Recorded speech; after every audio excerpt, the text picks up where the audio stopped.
not learning how to promote yourself will cost you a lot of opportunities as an artist. And I know you already know this, but maybe something you haven't thought about is how this could cause you to quit altogether. And unfortunately, I've seen this happen, and likely it happens because you put all this pressure on yourself to become a professional, but you don't do the thing you know you need to do to reach your goal. And the real question becomes like, how do we silence this fear of self-promotion long enough to take a step in the right direction and really just get used to doing the thing? So today I want to offer an exercise that I've done for a long time now that is proven to help curb these fears that you have. This way, when you're maybe getting ready to make a post about something that you're going to sell or offer, or, just show up in general, you've got something to fall back on. Because obviously it's not about never being afraid. We're always going to have fear that comes up, but how do we just learn to work alongside it? But before we get into that exercise, we do have to talk about the biggest fear of all of them, because this is the underlying fear that really keeps us stuck the most. What if you fail? You didn't know we were going to get right into the weeds, did you? So to me, failure is like that roommate that you had in college that you would get so pissed off at because they never did the dishes or like picked their stuff up off the floor. And the more they left their stuff around the apartment, the more mad you got. And the madder you got, the more you like ended up taking it out on your friends, maybe your girlfriend, your boyfriend, whatever, and your teachers. Like everybody got the brunt of it, maybe even including this roommate. But you never kicked him out because you needed that rent money, right? And your fear of failure works very similarly. Like the more you let it just stick around, the more it shows up and impacts everything else that you do. This may look like frustration. You may feel unmotivated and feel like, oh, I just need some self-care, when really, it's just the fact that you're like letting fear keep you trapped. And the sad part is that I've seen this take a lot of artists away from their career. I've seen people fail. And to me, failure is just, giving up, simply because they let this fear keep them still long enough that they actually believed like, yeah, this probably won't ever work. And so they give up. And the professional artist understands that this resistance is just part of the game. It's what we all deal with. Stephen Pressfield says that when we feel this resistance, we should actually move towards it, that it's a sign that we're on the right track. I remember a point where I had left the touring lifestyle and was getting into kind of doing my own thing and even starting this business that I have now, and thinking like, maybe I should just give up. But I had to ask myself, like, what do you want to see your kids do? How do you want to empower them to like face their fears and step into the things that they feel called to do? Because resistance is going to hit them too. So it just kind of opened my eyes, because I knew that I wanted them to at least see me try.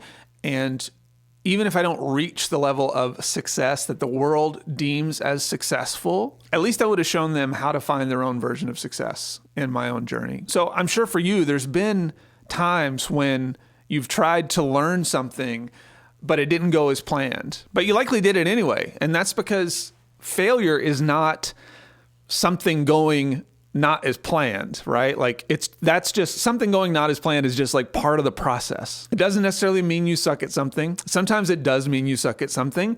And sometimes you just have to remind yourself like, okay, but everybody sucks at this thing, when they show up the first time. That kind of failure just means really you're doing the work that most people never do. And the more that I've taken this mindset on, the more that I've seen myself continue to incrementally do more and more of the things that I'm afraid of, despite being afraid.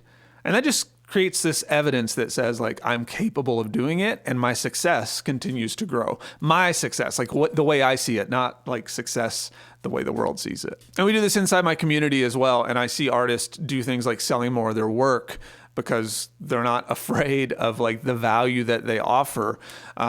They grow their audiences because they're willing to step out and actually show up as themselves.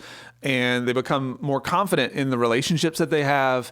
And that's because they're seeing every day that they're doing the things that matter most to them. And I'm here to tell you, like, a lot of times the things that matter most to us, we don't do simply because fear gets in the way. But the fear will still show up. And when it does, how do we handle it? So here's an exercise, and I want you to do this with me right now. And I want you to do this every time fear creeps in for you. This could look like, hey, I wonder if my friends are going to make fun of me like when I post this thing, or I wonder if I've got my hook right on this. Maybe I should just save it and not do anything, or, nobody's going to buy this anyway. Like, why should I even try? Now I'm going to say it like my coach says it to me. I can't do the push-ups for you.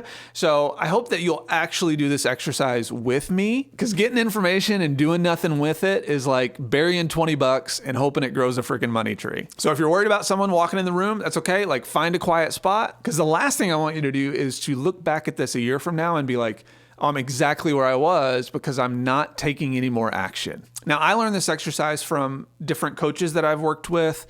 And I just want to say, like, I'm not a medical professional. If you have stuff that comes up for you, you might want to take it to your therapist or your counselor or your coach. And I highly suggest that you have one of those things. So question number one, what are you trying to accomplish when this fear shows up? And there may be multiple things, but for now, just pick one, because when you do this exercise later, you can always do it with other things that are coming up. Are you trying to make a social media post? Are you trying to show up on camera?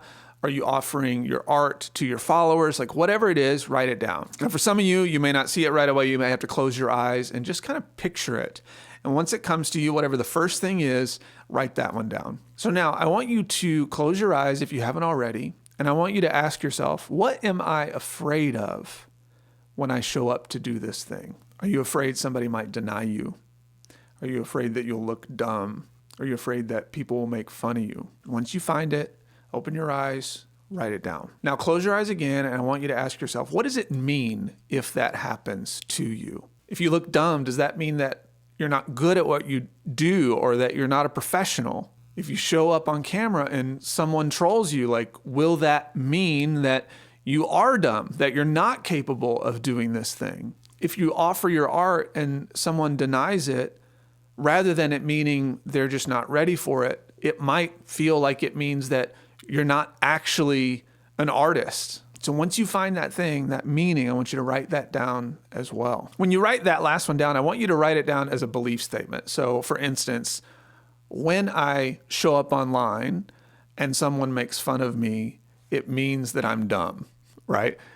And already, like, this should sort of take the wind out of the sails a little bit, because we're looking at this from a very practical standpoint, but that doesn't negate the fact that these are real fears. Like, these are things that are coming up, right? Now, I want you to take that belief statement that you just wrote down, and I want you to say it out loud. And I want you to say it out loud and then take a deep breath in, close your eyes, and exhale. So for instance, when I show up online and someone trolls me, it means that I'm dumb. And then I want you to take a deep breath in from your belly and then an audible exhale. Then I want you to do it again. When I show up online and someone trolls me, it means that I'm dumb. And I want you to do that 5 times in a row. So feel free to pause the video and do that part of the exercise. So how do you feel right now after having said that out loud? Write it down. Like, is there a place in your body that you're feeling something? Could you describe that feeling in a certain way? And if so, like, what would that description be? Just, again, pause the video and just take a little time to journal that out. Now, the hope here is that maybe, again, it feels a little lighter, but maybe it doesn't. There's no wrong here. It's just that we're just taking an opportunity to zoom out and look at the statement as a whole, the real deep belief underneath this fear. And now what we want to do is kind of forward think what it could be instead. Okay, so for the next step, I want you to imagine that your success was inevitable, that you have no other choice but to achieve the thing that you want to achieve as a creative person, right? So if that was your mindset, then what would this action that you're trying to do mean about you? So for instance, if you make your social media post, could that mean that you're a professional who shows up for people because you know that what you have to offer is important to the world? Or if you showed your face on camera, could that mean that you're brave enough to inspire others to show up in the world in all kinds of different ways? Or if you made an offer for your art, could it mean that you see the value in your work and that every time you offer it, it's an opportunity to bring someone else immense value? So take a second and think about that. What would it mean if you showed up and did this action? And once you have that, I want you to write it as I am blank. So for example, I am an amazing artist and see the value in my art. Every time I offer it, it's an opportunity to bring someone else immense value. Now, in the same way as you did before, I want you to speak this statement out loud 5 times, taking a big belly breath in and then an audible exhale out between each statement. So don't be afraid to read it off the page if you need to. I am an amazing artist and see the value in my art. Every time I offer it, it's an opportunity to bring someone immense value. I am an amazing artist and see the value in my art. Every time I offer it is an opportunity to bring someone else immense value. 5 times, right? So take the time, pause the video, do that now. Okay, now what's changed for you? What do you feel currently? Where do you feel that in your body? And if you could describe the feelings just like you did before, what would that description be? What has changed for you? And whether or not you feel a big change is totally okay. The point here is that you're taking the time to kind of look beneath the hood of these things that you believe about yourself and the actions you take and trying to flip those beliefs. What I want to offer is that this takes commitment. Like you're literally carving new neural pathways in your brain. So if you've been living in this fear and this other belief, in order to create a new belief based around this action, it's going to take some time. So be patient with yourself. Show up and do this. I do these kinds of exercises basically every day now. Give or take a few, and I give myself a lot of grace if I miss it, but I also notice a big difference when I don't do them. And listen, like you can choose to believe the positive thing or the negative thing. Like that choice is really yours. Either way, you're telling yourself a story. And so I just want to ask you, which story is serving you the best, right? Which one's going to get you to move forward? Because the stories we tell ourselves always determine the actions we take, right? Or the ones we don't. And speaking of those actions, a lot of these actions that usually fear shows up in has to do with marketing your art, your creativity, building your creative business. I truly believe there's no better time to be an artist and a creative that's trying to build their thing than right now. I really don't. The opportunity that the internet brings, and I believe more and more people are craving authenticity. So there's a real thirst for people like you who are heartfelt creatives that are wanting to show up and really serve people with the work they make. And the problem is real. Most artists are just putting themselves out there and trying to find people and convince them to buy the work that they make. But in the spirit of, shifting our mindset, like what would it look like if you knew there were people out there that wanted what you have? You just had to make yourself more findable. Just a cool little stat, like there are 1.35 billion English-speaking people in the world alone, and you only need to find 200 people a year with a $500 product to make $100,000, right? That's less than 0.00002% of just English-speaking people throughout the world. Like that's all you need to reach a year. Crazy. But you can't just lead with sales. Obviously, you have to find the people first. Otherwise, it'd be like being at a park or something and you're standing in front of a park bench and you're just constantly talking about the thing you make, hoping somebody sits down, right? Like we have to do things in the right order. So in this video, I go over the flip system, which is the system that I've used to help artists grow their audiences and their income by building out their personal brands. So click here and I'll walk you through how to come up with your marketing plan for the next 3 months.